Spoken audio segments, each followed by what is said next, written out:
Recording is on.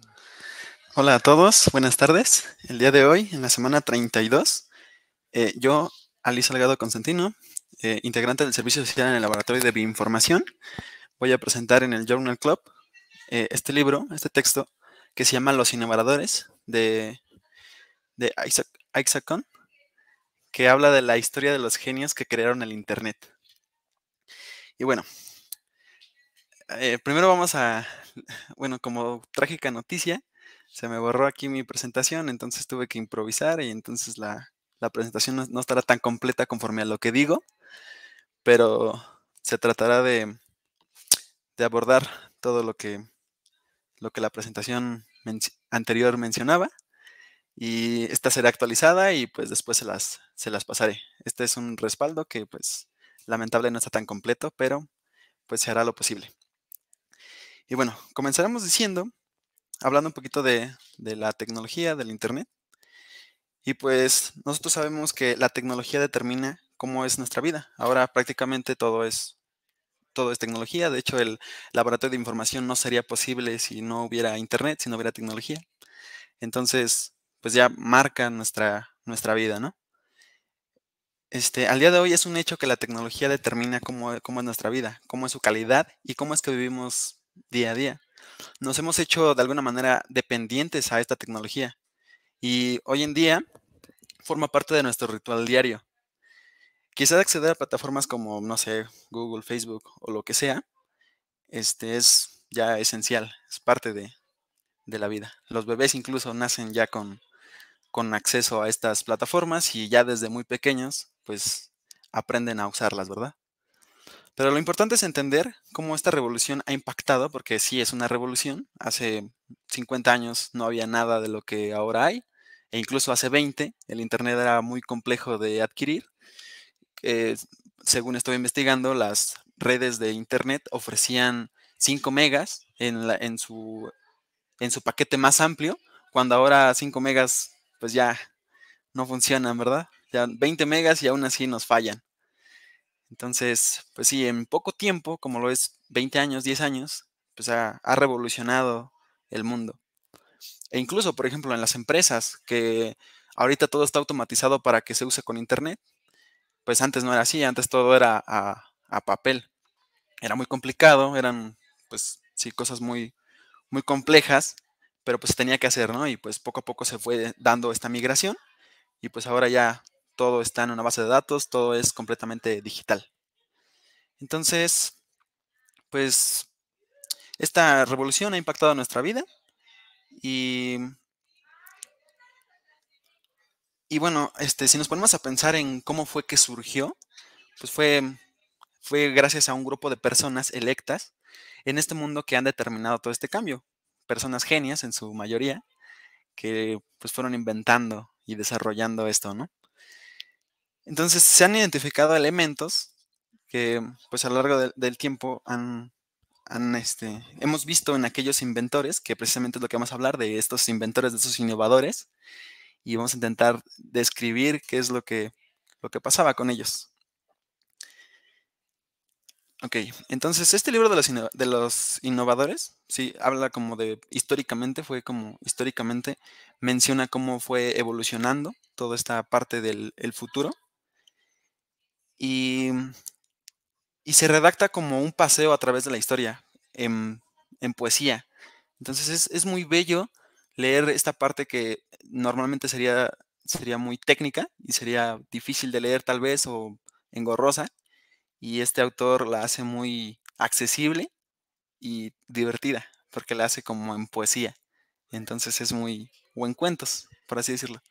Es muy agradable de leer. Empieza por lecturas desde el siglo XVIII y pues comienza avanzando, sigue avanzando hasta llegar a épocas actuales. Ok.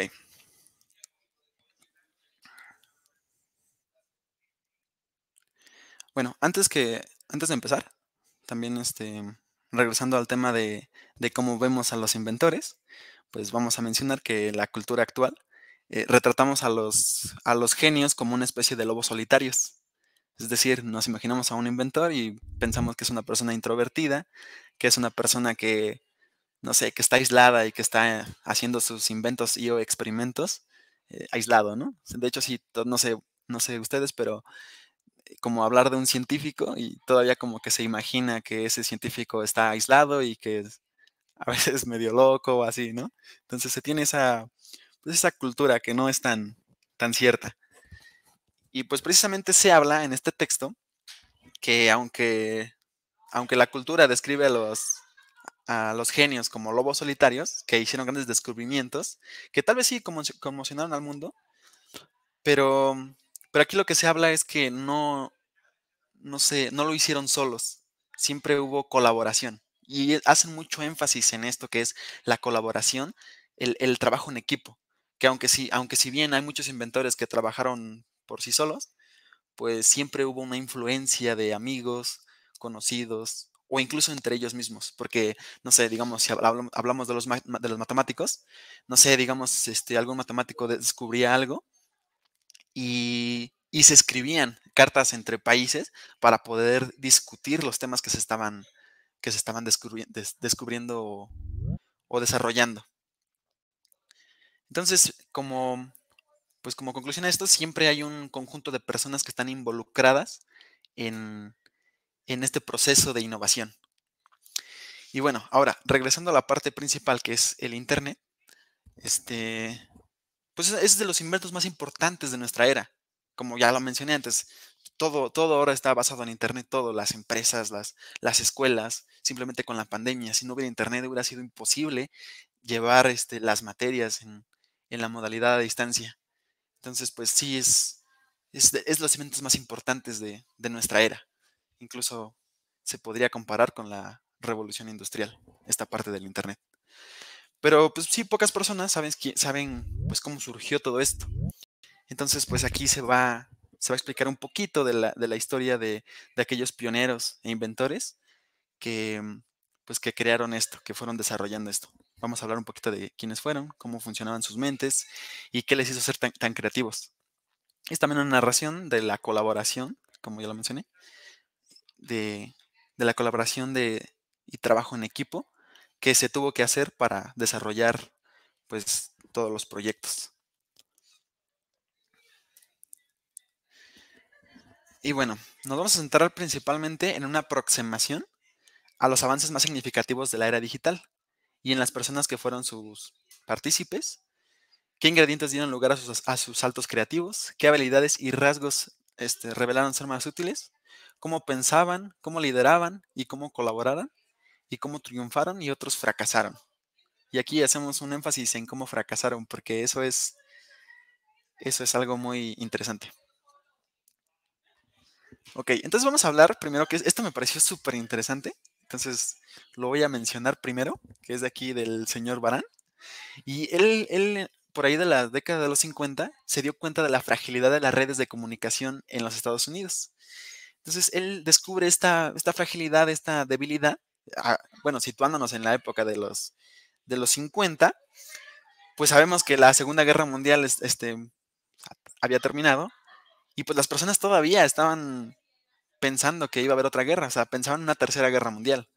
Y entonces ya se empezaba a desarrollar tecnología, o se quería desarrollar tecnología para poder, pues para poder seguir avanzando y si en un dado caso hubiera una tercera guerra mundial, estar preparados. Y obviamente estar preparados tecnológicamente es lo más importante. Entonces aquí el señor Barán se dio cuenta de esta fragilidad y lo principal que se dio cuenta es que los sistemas telefónicos de esa época exigían que los usuarios estuvieran conectados a unos centros principales. O sea, es decir, si tú hacías una llamada, no sé, estabas en Inglaterra, querías una llamada y no contactabas directamente al número, sino hablabas y te contestaba un operador o operadora y ella enlazaba las llamadas. Entonces era una red de comunicación bastante obsoleta, no tan funcional, y pues las llamadas tardaban, o sea, si era más tardado, pues, porque pues, si hay una persona enlazando las llamadas, pues todo era pues más tardado, ¿no?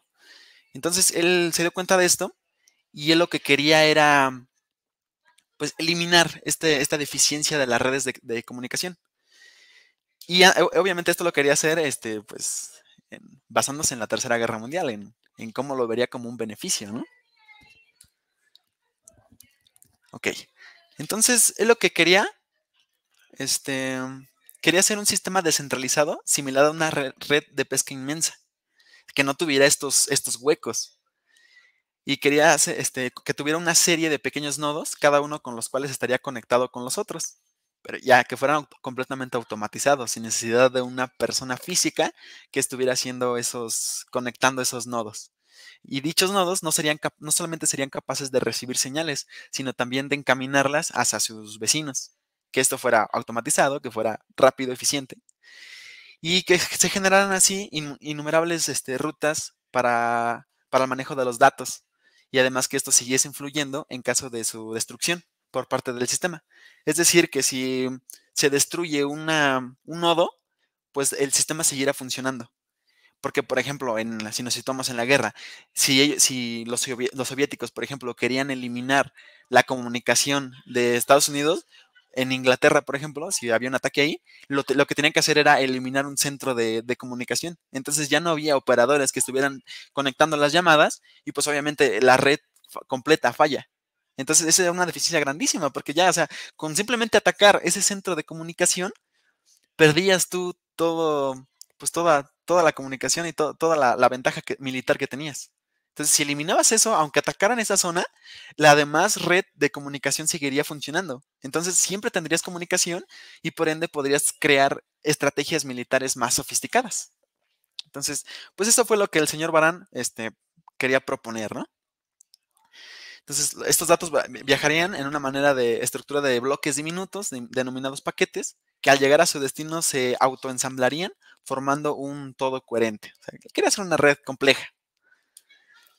Entonces, aquí el señor expuso su idea en la empresa AT&T y confiaba en que la empresa se iba a dar cuenta de lo maravilloso que sería construir este sistema, que pudiese resistir incluso ataques nucleares.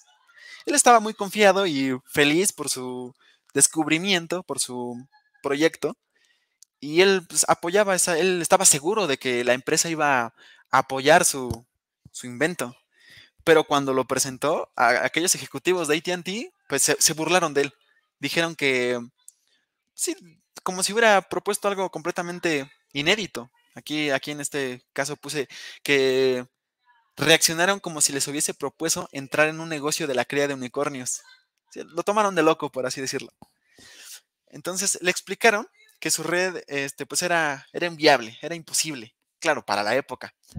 Entonces, pues este señor Barán propuso su modelo a distintas empresas y pues obviamente las empresas no se arriesgaban porque pues todas las empresas tienen adversidad al riesgo y esto implicaba una gran inversión y pues no lo apoyaban, fue difícil. Y pues obviamente después la empresa AT&T desperdició esta oportunidad de pasar, sí, de cambiar su tecnología de manera pues muy, muy grande y pues de llegar a convertirse en una de las piedras angulares del Internet, ¿verdad? Pero bueno, esta empresa no fue la única, o sea, fueron muchas empresas a las que se les propuso el proyecto y pues ninguna de ellas quiso aceptarlo, porque pues por el riesgo, ¿no? Que implicaba, que no creían que esto funcionara. Entonces, pues estos pioneros digitales han destacado. Bueno, esto es como siendo un poquito más generales, dando un paso atrás hacia la generalización de aquellos pioneros.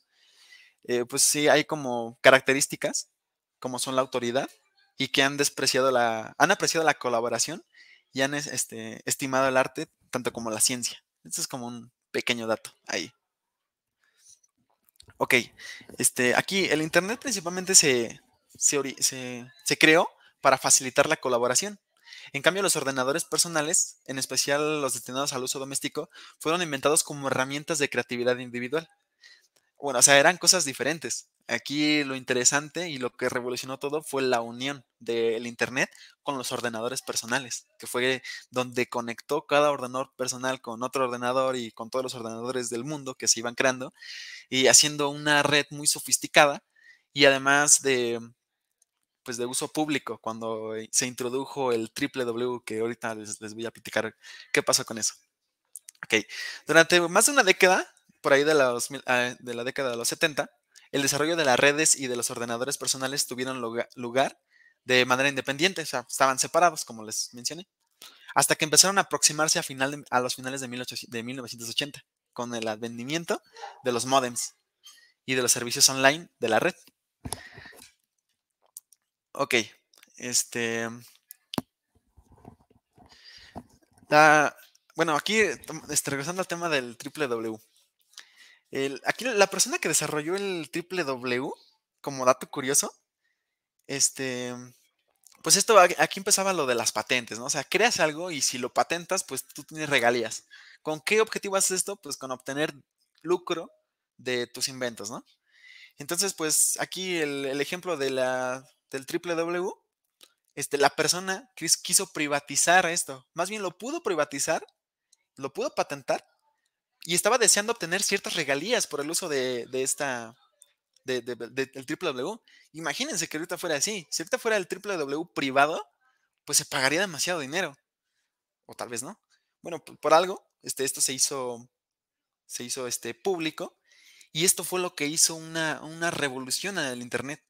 Porque lo que hizo fue convertir el Internet en lo que hoy conocemos. Lo hizo público, hizo que cualquier persona pudiera introducir cosas al Internet y que tuviera la gente acceso a esa información. Que claro, también esto hay que hablar también de puntos negativos. Porque al inicio, cuando se empieza a crear pues el triple W y cuando se empiezan a crear las páginas, no había ningún tipo de regulación. Entonces todo era, cualquier persona podía subir lo que quisiera a cualquier página. Entonces pues había información errónea, había información maliciosa, comenzó lo que eran los virus, comenzó, bueno, aquí estamos hablando de 1980, 1990, comenzaron los virus, comenzó de hecho hay un virus que creó un universitario, no recuerdo si es el virus troyano, que él mismo tuvo que crear un antivirus, porque no, o sea, era algo que las demás personas todavía no entendían. Entonces, pues todo fue como de la mano y todo se fue regulando, pues poco a poco, ¿verdad? Ok, entonces, bueno, vamos a pasar aquí a una de las historias del libro mencionado, que es de Hada Condesa. Bueno, pero antes, hasta aquí del internet y de los ordenadores. ¿Alguien tiene algún comentario o alguna pregunta? Todavía estoy en línea.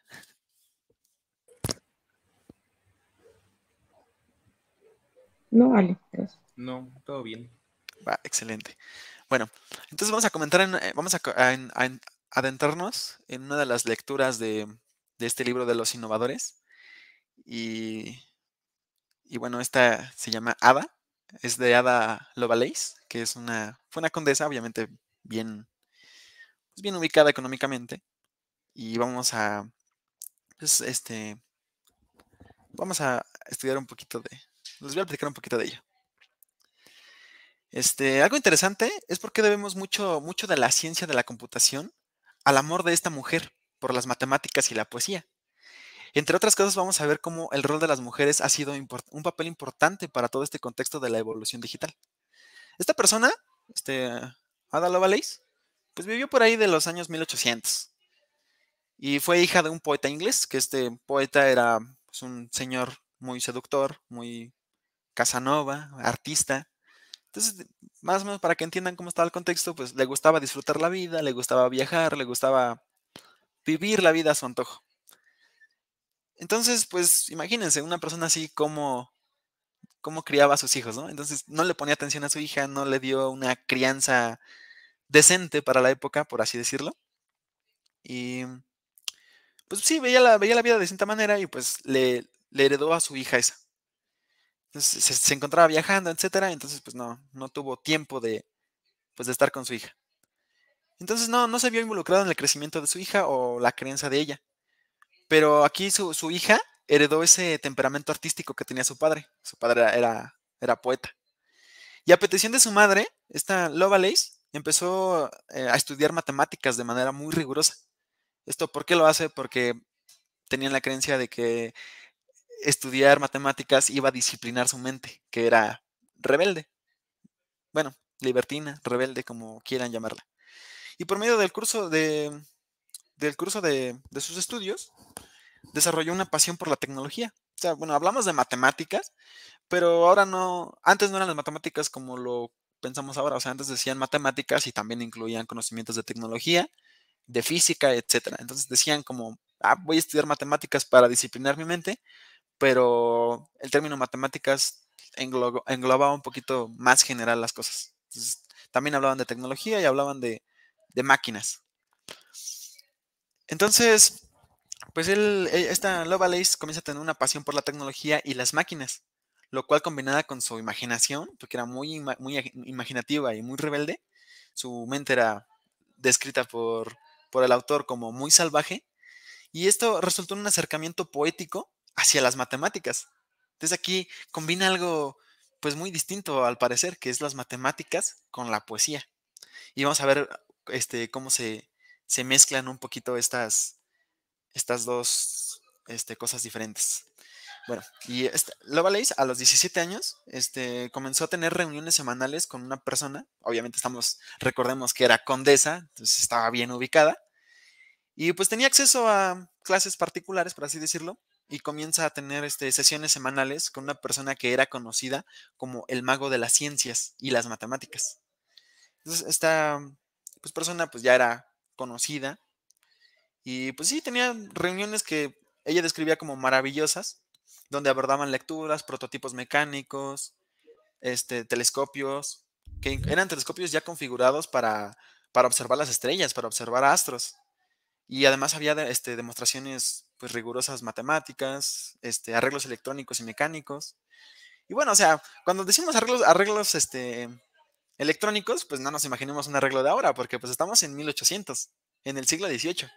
Entonces no, pues estábamos en el auge de la revolución industrial, pues obviamente no había tanta tecnología, entonces pues hay que tener eso en cuenta, ¿no? O sea, hablamos de arreglos electrónicos, pero pues muy sencillos, pero pues ya se estaban, ya lo estudiaban ella con su asesor. Y bueno, esta Lovelace se inspiró en este profesor y en sus notas, ella hizo sus notas y comenzó a poner pues de su cosecha, de su imaginación, y lo que hizo fue expandir estas notas del profesor. Y así combinó su amplio conocimiento de matemáticas con toda la parte creativa que tenía y además basándose en las notas de este señor que, y fue creando, o sea, fue creando algo más importante, algo que revolucionaría el mundo. Bueno, no como tal, pero sí fue el primer paso hacia lo que hoy conocemos como las computadoras modernas. Más adelante vamos a ver un poquito de eso. Y bueno, Este, esta Ada Lovelace tradujo del francés la transcripción de una presentación que había hecho su profesor, que bueno, no lo mencioné, su profesor se llamaba Babbage, y tenía notas sobre una máquina que él había hecho. Entonces, estas notas estaban en francés y Ada Lovelace las tradujo. Bueno, esta máquina era pues como la primera computadora, por así decirlo, hacía cálculos matemáticos, pero nada más hacía cálculos matemáticos. Y Lovelace le agregó notas más revolucionarias, más bien, pues por así decirlo, mejoró esta máquina que había generado Charles Babbage y, y le agregó pues el contexto para poder ya describirla como una computadora. ¿Qué fue lo que le agregó? Pues que una calculadora, pues era una calculadora rudimentaria, se llama. Y pues nada más hacía una tarea. Y entonces lo que hacía Lovelace era meter la imaginación para que ésta creara para que fuera más funcional y tuviera varias tareas, que hiciera varias tareas a la vez. Este, Y pues eso es lo que es una computadora, ¿no? O sea, el concepto de lo que hace una computadora es realizar varias tareas a la vez para facilitar las tareas humanas, ¿no? Los requerimientos que tenemos. Entonces, pues ella lo que describió prácticamente tuvo como una visión profética de lo que hoy sería la computadora actual. O sea, ella lo describió en 1800, obviamente en 1800 no había computadoras, pero ella comienza a describirlo y pues es precisamente lo que después se, pues ya se comenzó a realizar.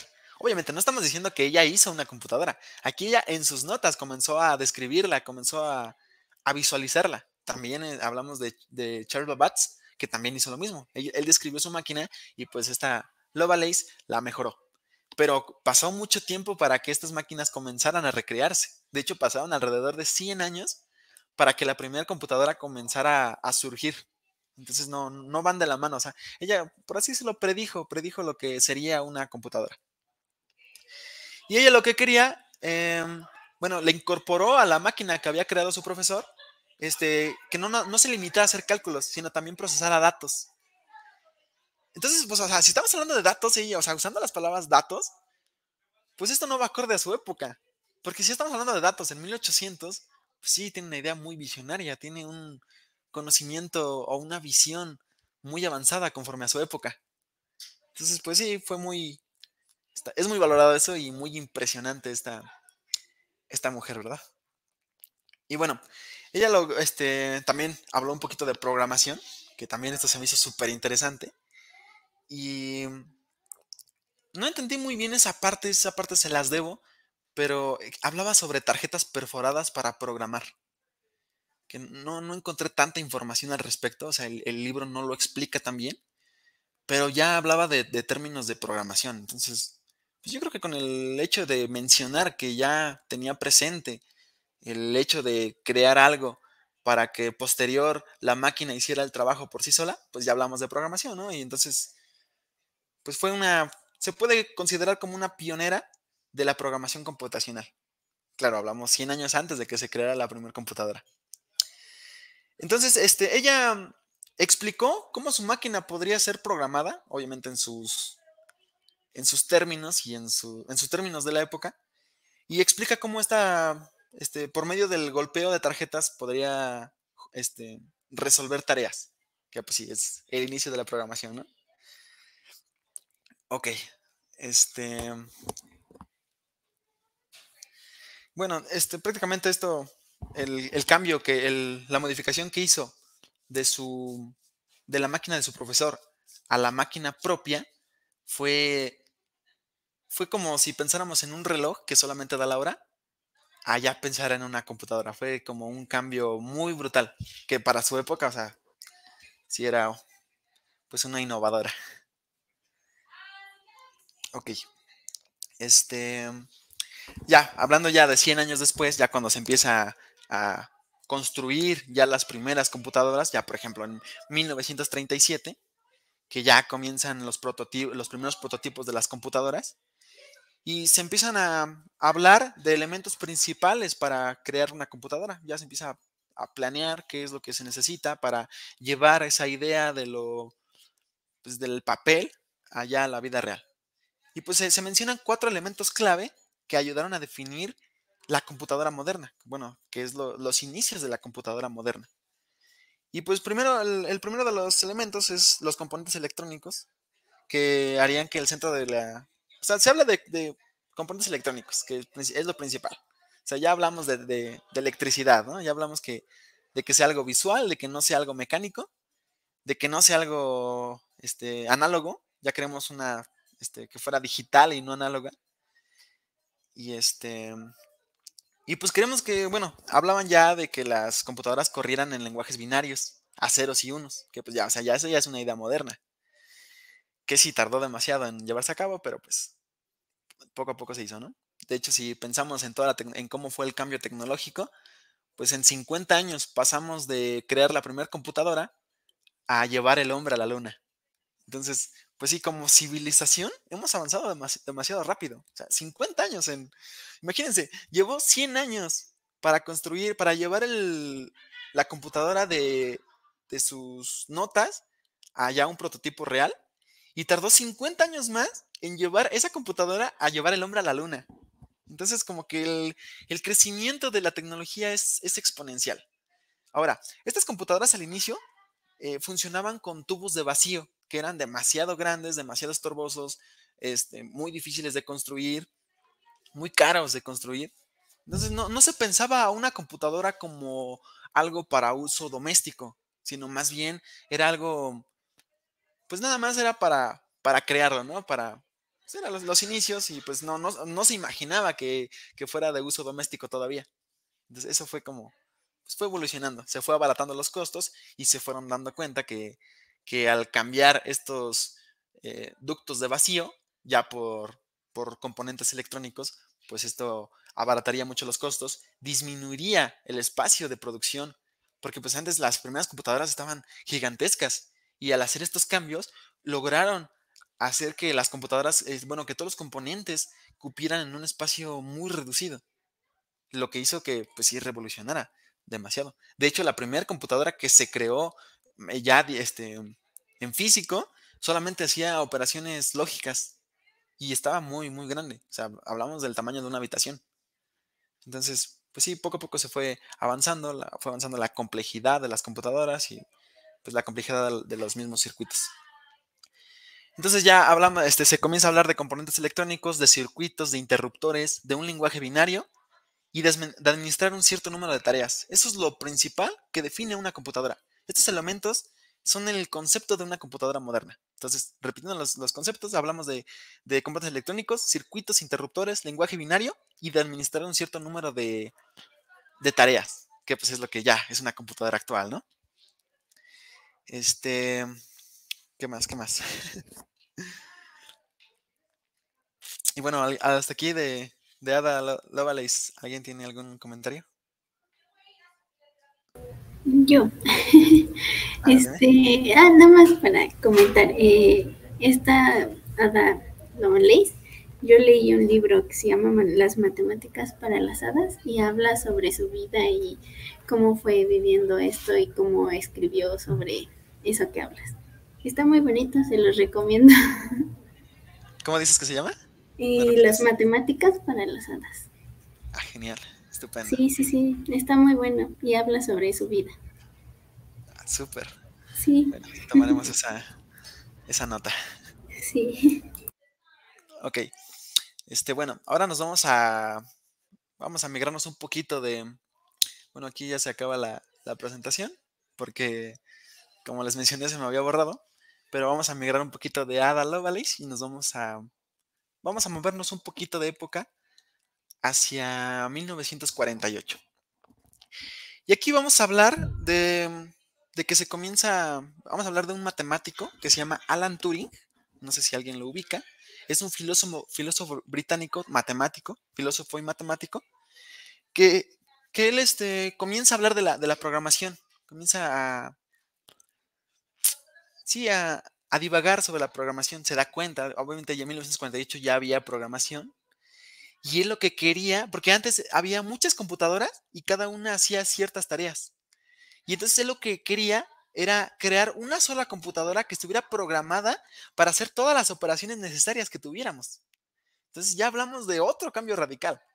Porque sí, si bien Lovelace ya decía que una computadora creara más tareas, no hablaba de que las creara a la vez, de que de que las ejecutara a la vez, sino que hiciera muchas tareas, pero no hablaba de a la vez es algo que todavía no estaba ni siquiera pensado. Entonces en 1948 se comienza a introducir esto y este señor dice, pues sí, ¿para qué tener 10 computadoras que hacen 10 tareas? Mejor tenemos una computadora que esté programada para ejecutar esas 10 tareas. Entonces pues todo comienza otra vez a revolucionar, porque pues ahora el propósito, el objetivo era crear esa computadora que pudiera ejecutar tantas tareas a la vez. Y bueno, este, otro dato interesante fue que durante la Segunda Guerra Mundial, otra mujer, bueno, vamos aquí a dar un pequeño saltito, y vamos a hablar de que otra mujer jugó un rol crítico en el desarrollo de la programación. Y esta fue una oficial naval pionera de la programación que se llama Grace Hooper, que a ver, no sé si alguien la ubica. Y está revisando un poquito su historia, porque sí es muy interesante. Este, esta persona estaba, sí, hasta 1990 todavía con nosotros, ya lamentablemente ya murió. Hablamos de la Segunda Guerra Mundial, era partícipe de la Segunda Guerra Mundial. Y pues había había hablado de la programación, o sea, ella había también introducido conceptos importantes en la programación, obviamente con enfoque naval, con enfoque militar, porque pues la guerra también, además de frenar la economía y la tecnología, también la motivó. Porque pues sí, nosotros sabemos que, por ejemplo, los nazis invirtieron mucho capital en desarrollar tecnología. Entonces, si bien en algunos países más bien no se le daba peso a la comida, por ejemplo, a la alimentación, se le daba mucho peso a la tecnología, porque la tecnología ya, o sea, sabían que si el que dominaba la tecnología era casi seguro que iba a ganar la guerra. Entonces, los estadounidenses, los rusos, los alemanes comenzaron a invertir dinero en el desarrollo de la tecnología con el propósito de tener ventajas militares. Y pues ya esto se comienza a llevar a cabo y sí, comienzan a invertir en proyectos ambiciosos. Pues sí, en esta época resaltaron algunos inventores muy importantes. Ya en esta época había demasiados inventos acercados a la realidad, como el que les mencioné al inicio de las telecomunicaciones, que pues sí, o sea, así, personas así comenzaban a decir proyectos y pues había veces que eran financiados, había veces que no, había proyectos que fracasaban, proyectos que innovaban el mundo, proyectos que pudieron haber innovado pero no se llevaron a cabo. Entonces pues fue algo que tenía que pasar en la historia. Claro, a prueba y error, pues el avance tecnológico ha surgido. Ok, y esta Hooper, como les digo, fue la primera que diseñó el manual para poder manejar una computadora y que se pudiera hacer desde distintas partes. Entonces ella fue como su principal aportación, hacer ese manual de cómo usar una computadora, además de hacer aportes a la programación. Y no fue Hooper no fue la única mujer, o sea, hubo muchas mujeres que, que desarrollaron tecnología importante.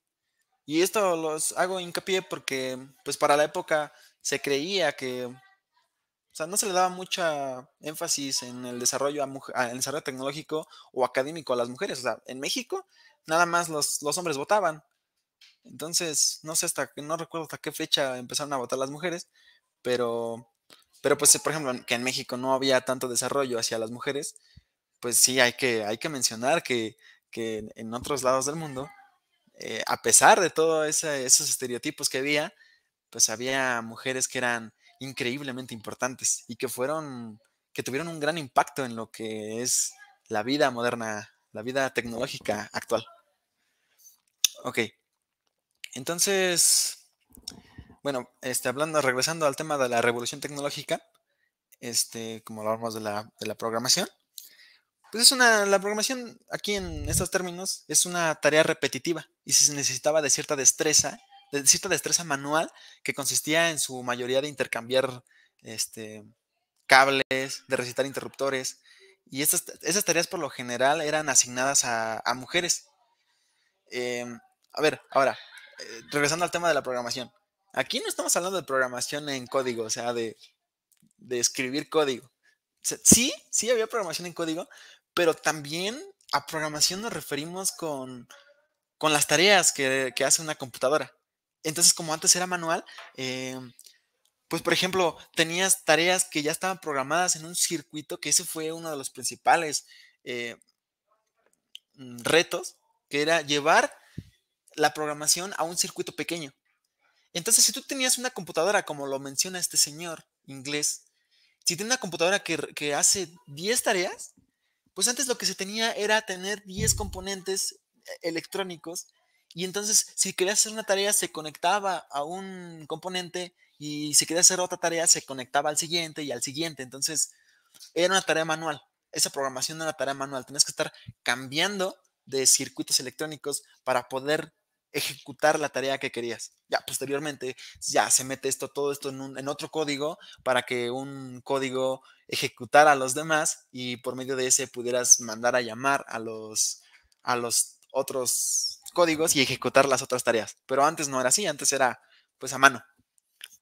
Eso es como muy, muy interesante y pues imagínense que ahora fuera así, ¿no? Ok, entonces, pues este trabajo se le daba a las mujeres en su mayoría. Hay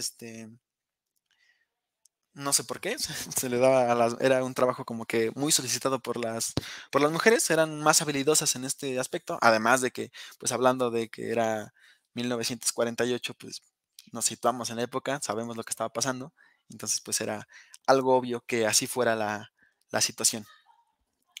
Entonces, pues antes, regresando a las computadoras, se tenían tableros complejos con infinidad de cables para establecer conexiones. Entonces, pues yo creo que sí era como un trabajo manual complicado, porque sí, esto comenzó a avanzar y pues ya había momentos donde había demasiada complejidad en qué cables conectar, qué cables no conectar, y pues esto era manual.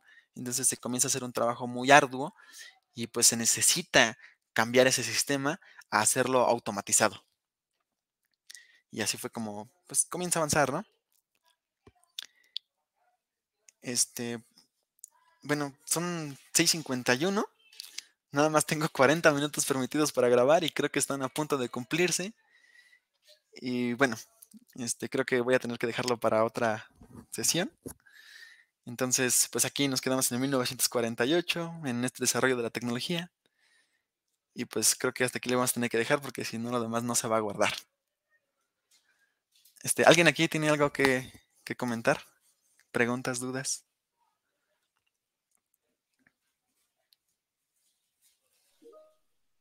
Hola, Ali. Oye, primero felicitarte, bastante buena tu presentación. Bueno, no como tal una pregunta, pues, me gustó esa parte, ¿no? Yo no puedo creer, no puedo pensar que hubieran hecho, o sea, que le hubieran hecho caso a Varón AT&T con todo lo que él traía, ¿no? O sea, hubiera revolucionado bastante. Pero a veces por el miedo, no sé qué haya pasado ahí con esa compañía o con otras compañías, que no sucedió, ¿no? Entonces ahí, o sea, los adelantos tecnológicos hubieran sido a pasos gigantados, ¿no? Y pensar que como las mujeres pues han estado presentes en este tipo de etapas, ¿no? En ese tipo de desarrollos tecnológicos, o sea, pensar en esa época de 1948 donde hubo mucha gente, ¿no? Que hizo muchas aportaciones, como Shannon, no sé, tú comentabas Alan Turing, ¿no? Con los algoritmos en las computadoras. ¿Cómo esto nos ha llevado a lo que hoy día, ¿no? Tenemos estos desarrollos y estos avances que yo creo que van a seguir, ¿no? Van a seguir, digo, de los bulbos que antes utilizaba, ahorita las computadoras, hay computadoras ya más pequeñas y ya no quiero pensar más adelante, ¿no? Que nada más aquí hay, bueno, como comentabas, ventajas y desventajas.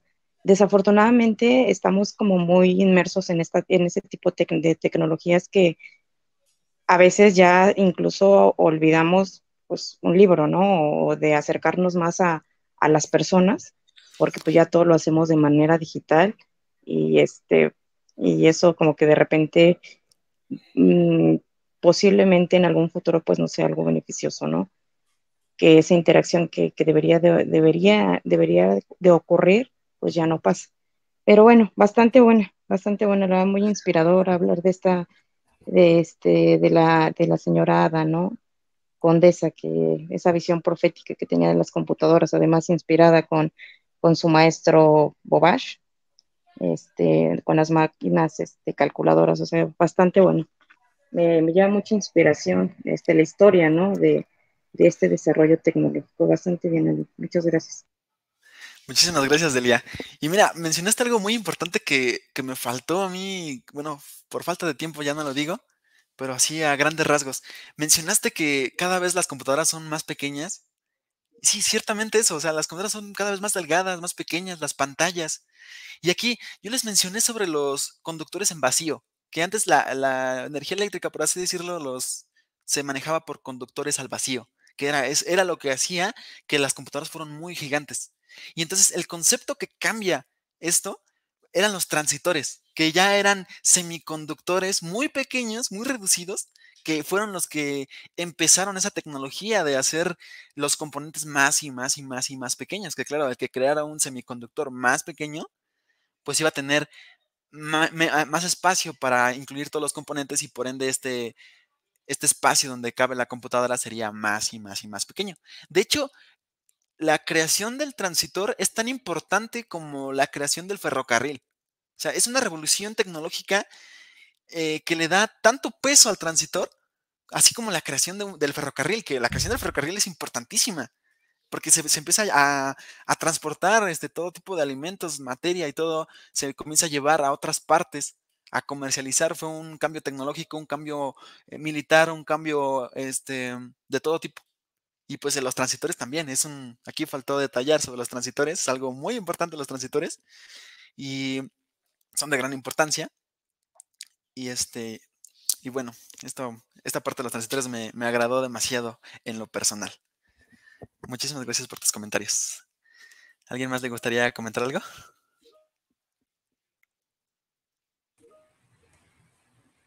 Hola, Ali. A mí me gustaría Hola. comentar también algo. A mí se me hace también muy interesante cómo fue surgiendo y la evolución de la tecnología y las máquinas y cómo esta nos impactó a nosotros, ¿no? A la sociedad y cómo ya ahora lo vemos como prácticamente como una necesidad, ¿no? Y, y la forma en que lo utilizamos estas tecnologías, el Internet y demás, como ya la utilizamos y hacemos uso de ellas, ¿no? Y también se me hace algo muy interesante que prácticamente todas las máquinas, el Internet nace como que de uso militar, ¿no? Algo como de guerra, ¿no? Y ya de ahí como que, pues dicen, ya como que ya, bueno, los científicos y demás personas ya lo utilizamos, ¿no? Como día a día en nuestra vida cotidiana, pero me causa gracia que todo como inicie como en guerra, ¿no? Como por ejemplo, yo creo que, bueno, tú mencionaste que la tecnología como que va acelerando muy rápido, ¿no? Y yo creo que sí, y acelera todavía más como que en esta carrera entre los países de saber quién tiene la mejor tecnología, ¿no? Yo creo que también la tecnología se aceleró demasiado, como por ejemplo en la Guerra Fría, ¿no? En ir quién va primero al espacio, si Estados Unidos o Rusia, ¿no? Y entonces creo que ahí se me hace algo muy gracioso que pues esa tecnología avanza sobre todo pues, para ver la predominancia pues en dado caso de una guerra, ¿no? Sí, claro. Y es que precisamente si nosotros hablamos de qué impulsa la tecnología, pues depende, o sea, depende de en qué punto de la historia nos paremos. Porque si nos paramos, por ejemplo, en la tecnología en la época de piedra, ¿qué impulsa la tecnología? La supervivencia. Porque aquel ente que tenga herramientas tiene más probabilidades de sobrevivir. Sí, Entonces su tecnología está impulsada por la supervivencia. Si hablamos de nosotros de la época de guerra, pues aquí ganar la guerra es lo que está impulsando la tecnología. Y por ejemplo, ahora que ya no hay como tanta guerra, bueno, sí, pero no en tanta medida, podemos decir que la tecnología está impulsada por el comercio, por la economía. sí, sí. Y es interesante saber qué es lo que impulsa a la tecnología. Y también me gustaría comentar, ahorita con esto de la pandemia, cuántos años no nos retrasamos, ¿no? Por estos 2 años de pandemia, ¿no? Cuántos años en tecnología, cuántos no nos retrasamos en innovaciones, etcétera, etcétera, ¿no? Por Sí, esto. y además, o sea, sí nos retrasamos en algunos aspectos, pero en otros mejoraron. Porque sí, a lo mejor hablando de tecnología como en la educación, por ejemplo. Antes de la pandemia, muchos de los profesores no sabían utilizar los sistemas tecnológicos para poder impartir clases y se vieron obligados a aprender. Hubo profesores que, bueno, en mi caso, tuve profesores que se tardaron un poquito más en aprender a utilizar estas herramientas tecnológicas. Otros profesores de inmediato ya tenían el conocimiento y comenzaron a impartir clases. Pero sí, pues sí, se obligaron casi todos los profesores a aprender y además los alumnos también. Bueno, los alumnos creo que fue más fácil, pero sí los profesores se les complicó un poquito en mi punto de vista. Y pues sí, también fue como un desarrollo tecnológico. Sí, sí, la verdad es que sí. Es lo que quería comentar. Gracias, Ali. Muchas gracias. ¿Alguien más?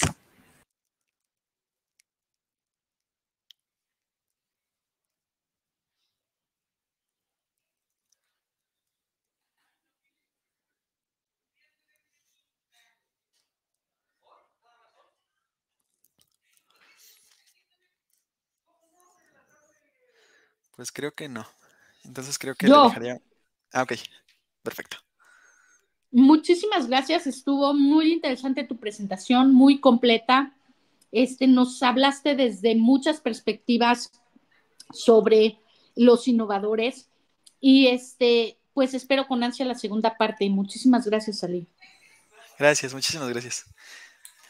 Sí, voy a dar la segunda parte porque, pues sí, faltó lo más importante, que ya es la parte tecnológica actual.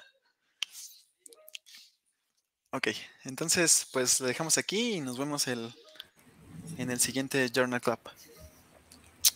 Gracias a todos por estar presentes. No, gracias a ti. Gracias a ti. Bye. Buena tarde a Bye. todos. Nos vemos.